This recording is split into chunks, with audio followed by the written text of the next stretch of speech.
And this is just 4% of the universe, y'all.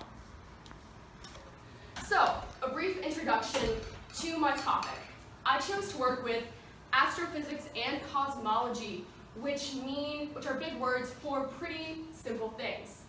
Astrophysics is the study of how stuff moves in space. How does that work? How do objects do stuff? And cosmology is that at a bigger scale of the universe. How does the universe work? What does that look like? For my topic, those are my two broad fields of research, but because that's a lot of stuff, I chose to look more into dark matter, which I will be explaining now. So these are two astrophysicists who in the 70s worked together on the spinning of galaxies. I'm just going to say really quickly, it is really cool to have a female astrophysicist in the 70s. Thank you, Vera Rubin. And yes. So these two worked together on a paper about how the stars and galaxies spun. So they thought, okay, so stars on the outside of galaxies, they're probably going to be slower, right? Because there's less gravitational pull. It's going to have less speed, less force, slower. But the stars on the inside, they're going to be moving faster because they have more pull, more speed, more things affecting them. They're going to spin faster. This video shows the left is what they expected to happen. The right is what actually happened. So you can see in the predicted one, the stars on the outside are almost to a stop. But over here, they're spinning just as fast, more fast than they ever predicted. So they're looking at this, going, what the heck is going on? These stars are spinning really quickly, and there's no reason why they should be doing that. So they worked together, they used their astrophysicist brains, and came up with the theory of dark matter, which would be a type of matter invisible to the eye that gathers around galaxies like this in things called halos that would give the spin that you see here. So what exactly is this dark matter thing? More is unknown than is known. We know about it, that it doesn't interact with the electromagnetic spectrum. This is key because this is more than it just being invisible. Invisible is UV, and invisible is infrared. But this, no light, nothing like that. That's pretty weird. We know that it makes up about 27% of the universe's density, which is a lot compared to the about 5% of regular matter, which is all the stuff you see around us. We know that it's slow moving. It has to be slow moving because when it joins together, when the particles come together, they start grouping, they start creating more stuff, which that's gravitational pull draws in regular matter, which makes stuff like Earth and galaxies be able to form. So we need that if we're going to be able to exist. We want that to happen. So what do we not know? We don't know a lot. We don't know its structure, so we don't know how it's shaped, and we don't know its density, we don't know its weight. And finally, we don't know what it is. So, what are some theories about what it could be? This is a comic from XKCD with some more comical ideas about what it could be. I personally like space cows, but that could just be me. I'm going to go into two more popular theories for dark matter called axions and WIMPs. So WIMPs, acronym for particle, called weakly interacting massive particles. The name tells you a lot about what you need to know. They would be heavy, massive, heavy. Heavy particles, dense particles, take up more density of the universe that way because they're heavy. They interact through the weak nuclear force, which is the interaction between particles that are smaller than atoms. And these regular particles, so the regular particles, the beginning of the universe here, you see, there's a really big inflation. The universe gets really big really quickly. This is called inflation period. This inflation, before that, the universe is really small. And it's filled with these particles in this hot, teeming mess of particles that are colliding and doing stuff that's really cool. And regular particles, they slam together at high speeds. Their interaction creates these WIMPs. And these WIMPs, when they collide, when they interact, they create regular matter. And this theory is so cool because it gets us the exact matter that we need boom magic. Axions is a second theory, working with lighter particles. Lighter particles that we know of that are regular particles, they go really fast, but we need dark matter to be slow moving. So how can it work with lighter particles? Well, they wouldn't move that fast because they don't have the interaction that regular particles have to give them that speed. Everything works. And they were already predicted in another theory. So this is also a really strong theory because it was already predicted, it has backup. And my process a little bit. So my process was all over the place, but in the end it got me where I needed, so that works. I started out by choosing my topic, astrophysics, because you know why space is cool. I've been looking at physics for a while, and there's a lot of resources on astrophysics, and like I said before, cool. So I began my research phase, and thought, hey, cosmology is similar. That lets me see more things, that broadens my searches, but maybe a little bit too broad. I need a subtopic. There's a lot of stuff in space. I began to contact experts, and I began to talk to people, or try to talk to people, but nobody emailed me back. All of these people have better things to do with their time. So then I got back to research, and I learned about dark energy. It was super cool, but there was no information on it. Nobody knows anything about dark energy. Dark energy is weird. Nobody knows dark energy. Then I began to contact experts some more. It's like, okay, you're not emailing me back? Fine, I'm going to email 10 different people, and I'm going to email them all today. And hey, 2 people emailed me back. So I got to go to an astrophysics class taught by Dr. Adrian Erichek and interview her. It was super awesome. A lot of it went over my head, but hey, you know, that's field work. And I got to interview Dr. Tracy Slattery at MIT about dark matter. She knows a lot about this stuff, so I probably asked a bunch of stupid questions, but hey, I got answers, and it was good to interview her.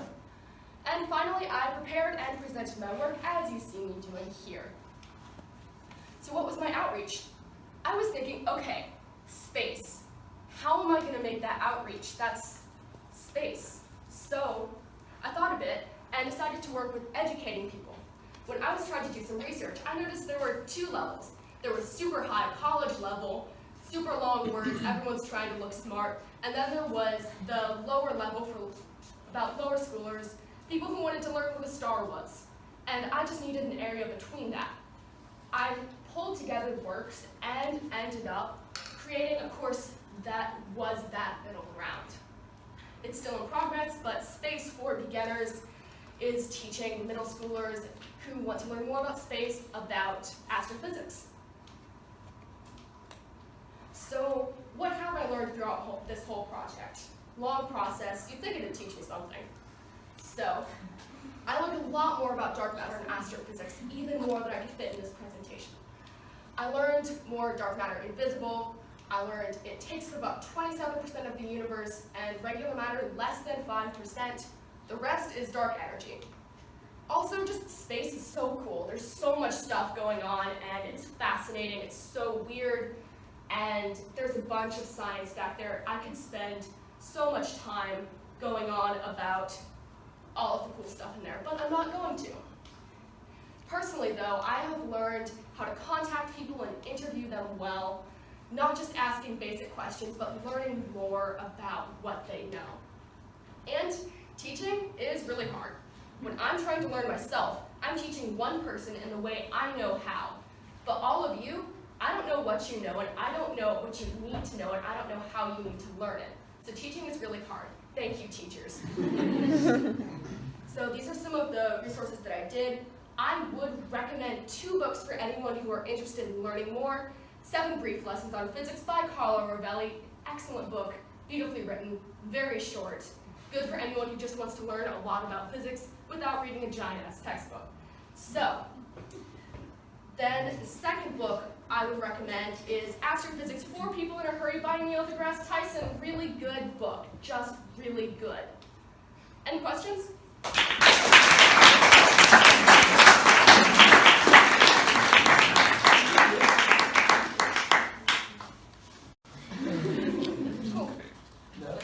Oh, hey, Christy. Can you explain a little bit about dark energy? Dark energy. Yes, I can. Okay. Dark energy is this. So the universe, it's expanding. It's getting bigger. It's getting bigger and bigger and bigger. You saw in the timeline of the universe, it's getting much bigger. Why is that happening? Nobody really knows, but now they do. Dark energy is the force that's expanding the universe, that's making everything get farther apart and bigger. It's super cool. That's all we know. Yes? Is like the force of dark energy, is that like powered by the pull of dark matter? Dark matter and dark energy are two entirely different things. So they're both used dark because we can't see them and because that sounds really cool. So dark energy is not related to dark matter at all. I wish it was because that would make stuff easier, but it's not. Roberta? I have 2 questions Shoot. more about like the process. Yes. So what was the coolest thing you learned from Syntax? Oh, that's hard. Probably learning more about some of the things, less about the history of how stuff is done and what we know now. Quantum mechanics is a whole different field of physics, completely weird, but it's really interesting to learn about that stuff. And is there something that like really surprised you? Something that you thought before you went into this that was totally changed? Yeah, I had a bunch of misconceptions about what stuff was. A bunch of stuff were unrelated to some of the stuff that I did here. I covered a bunch of different things. But for the stuff related to this, I thought that there was one theory of dark matter, and that theory was right. I didn't know that nobody knew anything. So it sucked to not know it, but it was also good to learn. Yes? So you brought up like 2 theories of what dark matter is. Yes. Are there any people that disagree not about what it is, but like about the existence of dark matter? Is that like up for debate? Yes and no. So dark matter as a particle is all but confirmed, but there are some people, I mean, you get weirdos in every field, but there are some people who have different ideas, and that's okay, because at Duke School, it's okay to value everyone else's ideas. Yes? Where do you envision your passion for this topic taking you in the future? I have absolutely no idea, honestly. Probably I'm just gonna keep reading books and bothering scientists, but wherever it goes. Yes? How did you get interested in physics in the first place? Actually, interesting story. When Stephen Hawking died, I wanted to learn more about his work. So I checked out one of his books, read it. It was super cool, super over my head, but I wanted to learn more. And that was how it started. Yes? Do you find it difficult knowing that there's not one definitive answer? Yeah. A bunch of the stuff, all of the stuff is really hard to observe. Space stuff, the universe, can't see that. Dark matter, can't see that. Quantum physics, can't see that. So it's sort of, a lot of it is what you can find without directly observing it, and what you know by observing the stuff around it. It's a lot of just using what you have without just being able to look at something and go like, that's a particle. Yes? So you've heard about what other people think dark matter is, Yeah. and you give us 2, but there are more, right? Oh, yeah. Yeah. What do you think dark matter is, and do you have a sense of what you would do to figure out if you were right? That's the thing. So there are a bunch of theories, but there are pros and cons with every theory because a bunch of them haven't even been seen. WIMPs have not been found. They're deeply rooted in another theory called supersymmetry, where every particle has another related particle. It's great, but it has not been proven. Honestly, everything's a mess when you get to physics about what's real and what's not real, and that's the hard part, is trying to figure it out. So yes, I have ideas, but each has its pros and cons. Personally, I do like WIMPs and axions for the reasons I stated. WIMPs get your exact amount of dark matter, and you know how they were created, but there's no proof for them. Axions, perfect. They were already seen in another theory. You don't know how they got there. So, pros and cons.